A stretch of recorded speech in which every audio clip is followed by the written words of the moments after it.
BRS के अरकान assembly ने स्पीकर जी प्रसाद से खैरताबाद के एमएलए डी नागेंद्र के खिलाफ शिकायत की है।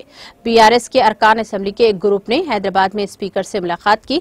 इस मौके पर पार्टी से मुनहरिफ होने वाले डी नागेंद्र को नाअहल करार देने की दरख्वास्त स्पीकर को दी गई। ताहम मालूम हुआ है कि दाना नागेंद्र कल कांग्रेस में शामिल हुए थे। गुज़िश्ता रोज डी नागेंद्र ने वज़ीर आला रेवंत रेड्डी और एआईसीसी इंचार्ज दीपा दास मुंशी की मौजूदगी में कांग्रेस में शमूलियत इख्तियार की थी।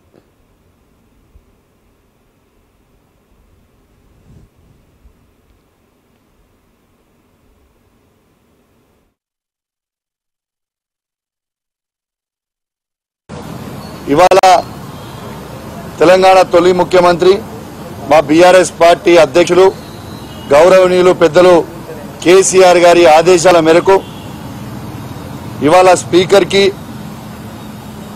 దానం నాగేందర్ గారిని డిస్క్వాలిఫై చేయాలని ఇవాళ పిటిషన్ ఇవ్వడం జరిగింది।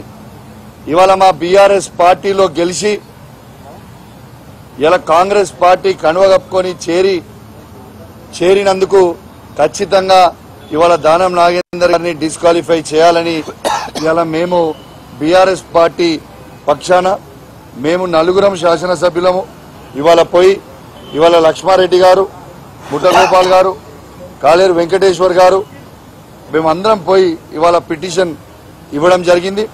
స్పీకర్ గారు కూడా ఖచ్చితంగా చూసి మేము యాక్షన్ తీసుకుంటామని చెప్పడం జరిగిందని చెప్పి కూడా ఈ సందర్భంగా మీకు తెలియజేస్తా ఉన్నాను। నేను ఒక్కటే అడుగుతా ఉన్నాను,